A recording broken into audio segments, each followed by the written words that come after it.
What up, people? It's your boy Master Cheaty out here with another comic review. So, forgot that I had this one with me, Astonishing X-Men number 3. So far, I've been liking this run.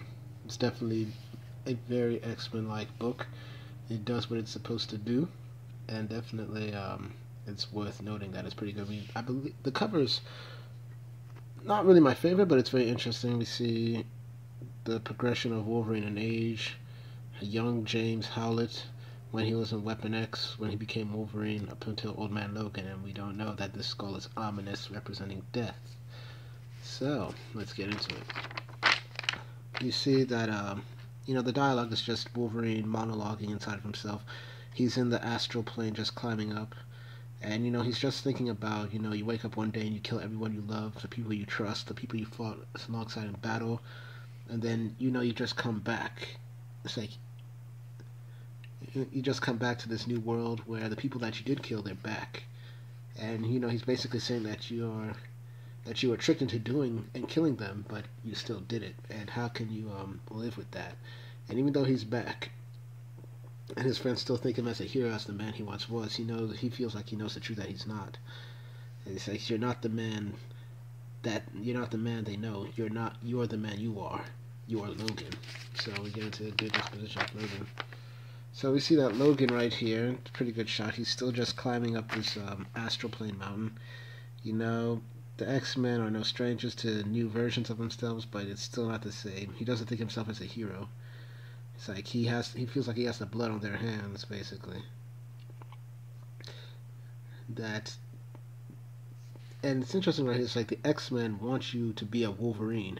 You can do that. You can pretend, but you're not Wolverine. You'll never be that man again. No matter what you do, there's no more saving the day for you. That day was long gone. Long gone. So so in his mind he feels like the X-Men want him back, but he knows that there's no going back, which is pretty sad for Logan. And then we see all these Japanese swordsmen, back there, which clearly is a stab at his past in Japan. So we have Astonishing X-Men. Charles Soule's the writer.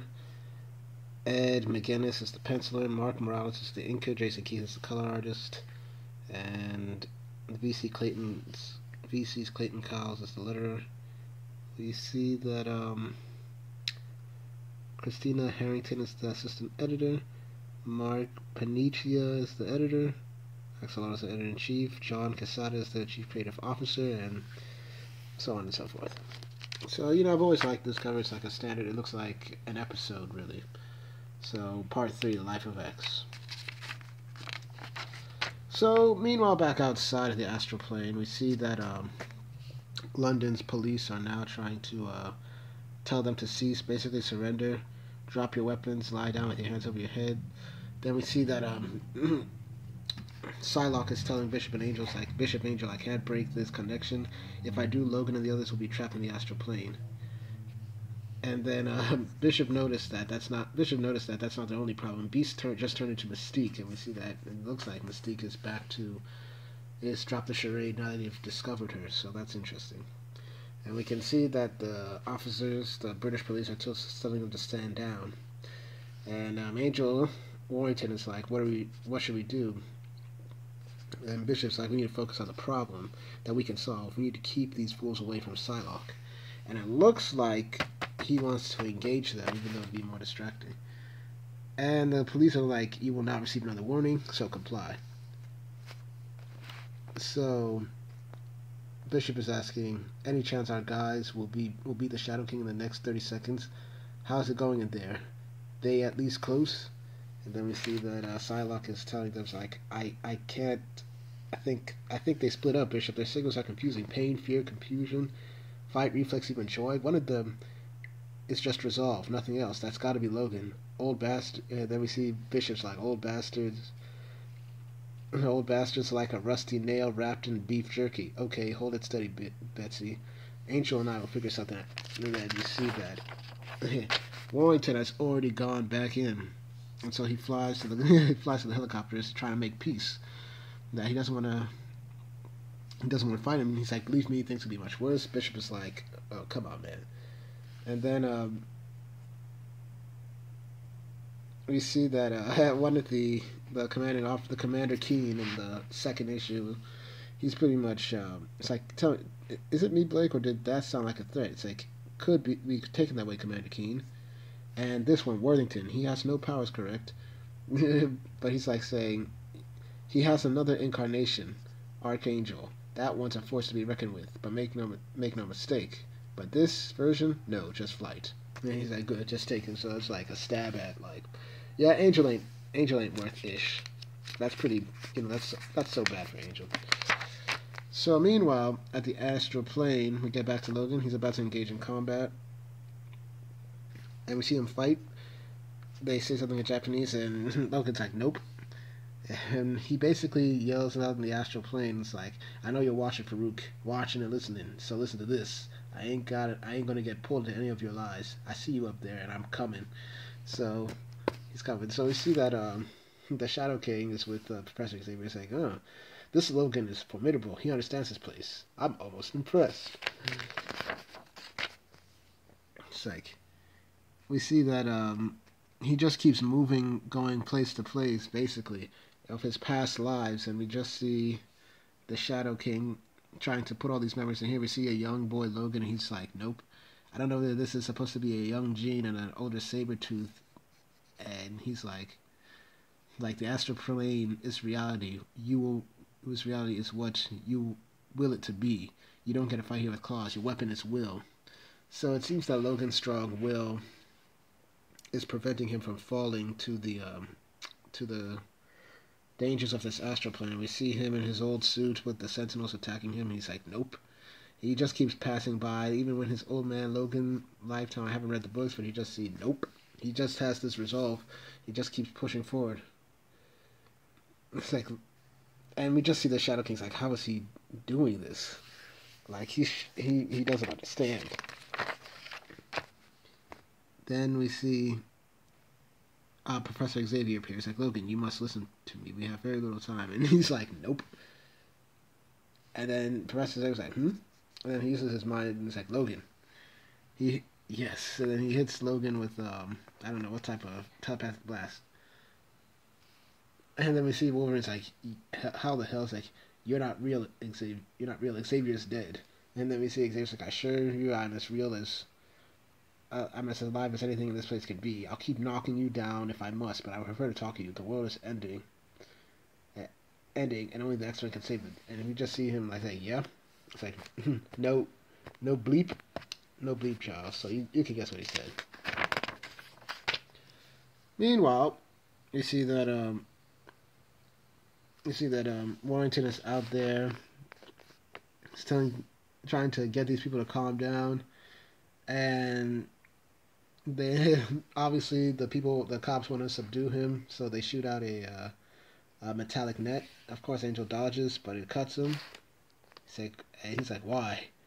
Why did you do that? And then we see him transforming into Archangel, but he's been trying at the beginning of the first issue. He very much wants to suppress this. So it's like the one to be reckoned with. Yes, sir. I'm afraid we're about to lose every man up there. And then we see him like, it's like, no, I forgive you. We are not trying to hurt anyone. We're trying to save everyone. So let's try this again, huh? I'll get into the helicopter, be your hostage, while you send someone down to the roof. Psylocke can explain what's happening. It's like, don't you think that's better than everyone shooting each other? And then Bishop is like, Angel, what the hell are you doing up there? So we see that Angel's trying to negotiate peaceful talk. So and it's pretty good. So we see that Professor Xavier's telling us that Logan. It's like, I realized your intentions were good, but all 5 of you were coming into the astral plane together. It just gave the Shadow King a new 5 ways out. Phantom X and the others aren't strong enough. They're already falling victims to Farouk's illusions. And we see Phantom X with Mystique. We see Rogue with Gambit. So basically, we say if they do, they'll be back. They'll be his pawns back on Earth. Before that happens, I need you to. And then we see Old Man Logan said it's like, back where I came from, I was trapped on the astral plane for about 20 years, learned my share of tricks. I fought the Shadow King the whole time, and then I killed him. And then we see Xavier saying, you don't have 20 years. Like, he's boosted his power somehow. And he's like saying, you have to trust me, this is bad, you have to listen to me. And we see that old man Logan's like, trust you, back where I come from, you weren't all that trustworthy, and just so you know, I killed you back there too. Cut your head clean off. And then we see that Xavier's like, well, why would you tell me this? Like, because I ain't telling you anything. I'm talking to Amal Farouk, and I hope he's hearing me, because I'm still coming. So you just see him freaking Xavier out. Logan, you are wrong. The Shadow King can't see us. I'm currently maintaining a great effort, an illusion.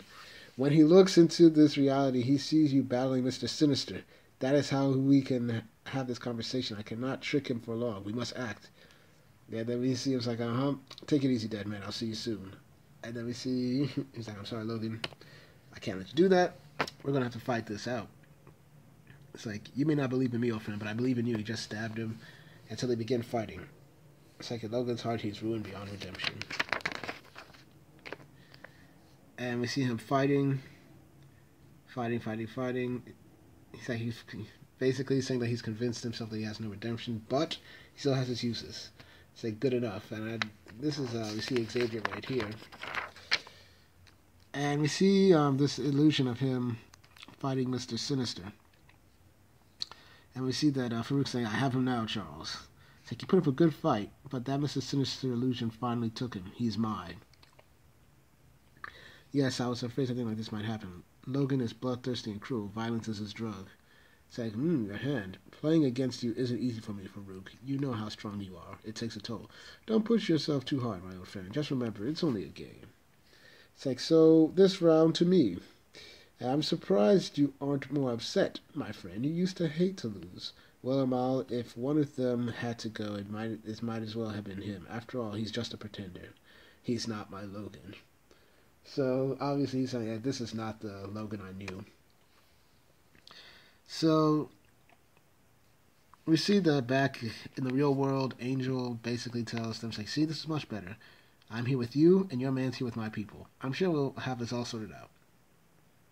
And then this guy mentions, like, Miss Braddock, I'm Superintendent Blake with the Ministry of Defense Superhuman Crisis Unit. Tell me what's happening up here. And then Salak just basically tells him there's a serious psychic incursion in progress from the astral plane, and the monsters there named the Shadow King is attempting to break out. And Bishop's saying that if we're trying to stop it, and you stop us, everyone dies. Simple. And then Blake is like, fine, but from our perspective, you've attacked London. What you're saying may be true, but it seems like the cure may be worse than the And then we see blood coming out. It's like, oh, I doubt that very much. And then we see this insidious picture of Wolverine, obviously possessed with the black eyes of the Shadow King. To be continued. Whew. So, I'm enjoying the Astonishing X-Men. Like I said, it just feels like the X-Men.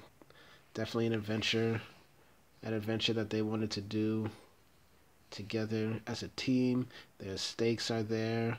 Makes me wondering what's happening to the rest of them, but it would seem at the moment Old Man Logan has fallen.